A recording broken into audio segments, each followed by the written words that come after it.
नमस्कार, स्वागत आप सभी का के हरियाणा पे। इस वक्त तस्वीरें हम आपको केलनिया रोड की दिखा रहे हैं, जहां आपको बता दें कि सीवरेज लाइन के मेंटेनेंस के चलते जो है, या यूं कहें कि पैमाइश के चलते जो है वो दो मजदूर जो है वो सीवरेज लाइन में दब चुके थे। लेकिन उसके बाद जैसे तैसे करके एक मजदूर को तुरंत मौके पे जो है वो निकाल लिया गया, उसको निकाल करके हॉस्पिटल में भर्ती करवाया गया है और दूसरे की जो है वो तलाश लगातार जारी थी। तो ऐसे में ये तस्वीरें हम आपको दिखा रहे हैं कि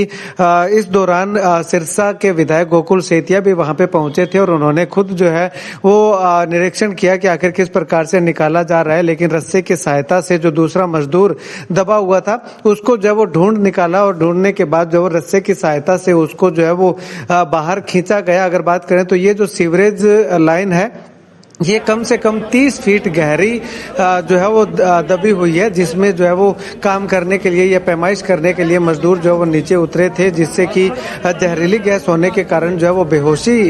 यूं कह सकते हैं कि आ गई थी, जिसके चलते दोबारा बाहर निकलना जो है वो मुश्किल हो गया था। तो ऐसे में प्रशासन को जैसे ही पता चला तो प्रशासनिक अधिकारी भी यहाँ पे जो है वो पहुंचे और गोकुल सेतिया भी जो है वो मौके पे मुआयना करने के लिए, निरीक्षण करने के लिए पहुंचे हैं। तो ऐसे में ये तस्वीरें हम को दिखा रहे हैं कि किस प्रकार से देखिएगा कि जो दबा हुआ एक मजदूर था उसको जो है वो रेस्क्यू करके जो है वो उसको बाहर निकाला गया है। हालांकि ये माना जा रहा है कि मौत उसकी हो चुकी है, लेकिन दूसरा जो साथी था, दूसरा जो मजदूर था, उसको मौके पे जो है वो निकाल लिया गया, जिससे उसको थोड़ी हालत उसकी गंभीर जरूर बताई जा रही है, लेकिन उसको हॉस्पिटल में भर्ती करवा दिया गया और दूसरे को जो है वो 3-3.5 घंटे की कड़ी मशक्कत के बाद जो है वो बाहर निकाला गया है, जिससे कि जैसे ही बाहर निकालने की प्रयास शुरू किया गया उससे पहले जो अगर बात करें तो एम्बुलेंस वहां पे जो है वो मौके पे मंगवाई गई, जिसमें कि उस मजदूर को जो निकलने के बाद जो है वो ले जाया जाए। अब ऐसे में अगर बात करें तो उस मजदूर की माना यह जा रहा है कि मौत हो चुकी है, लेकिन अभी पुष्टि, आधिकारिक पुष्टि जो है वो नहीं हुई है, क्योंकि 3 से 3.5 घंटे तक जब जहरीली गैस के अंदर जो है वो कोई व्यक्ति रहेगा तो उसकी मौत होना निश्चित सी है। तो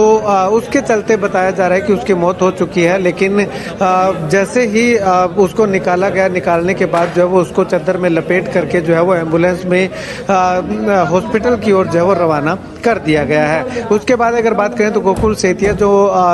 मजदूर दबा हुआ था उसके परिवार के लोगों से भी मुलाकात की और गोकुल सेतिया का साफ तौर पे कहना है कि इस तरह की लापरवाही जो है वो एक बार पहले भी अगर बात करें तो नटार में इस तरह से मजदूर के दबने की खबरें जो है वो सामने आई थी और 2 से 3 दिन की कड़ी मशक्कत के बाद उनको जो है वो निकाला गया था। और अब जो है वो गनीमत ये रही कि कुछ ही समय बाद, 3 घंटे बाद इनको निकालने में सफलता जरूर हासिल हुई है, लेकिन गोकुल सेतिया ने साफ तौर पे आरोप लगाया है कि लापरवाही के चलते जो है वो इस तरह की घटनाएं होती हैं। अब ऐसे में जिन मजदूरों को 30 फीट गहरे गड्ढे के अंदर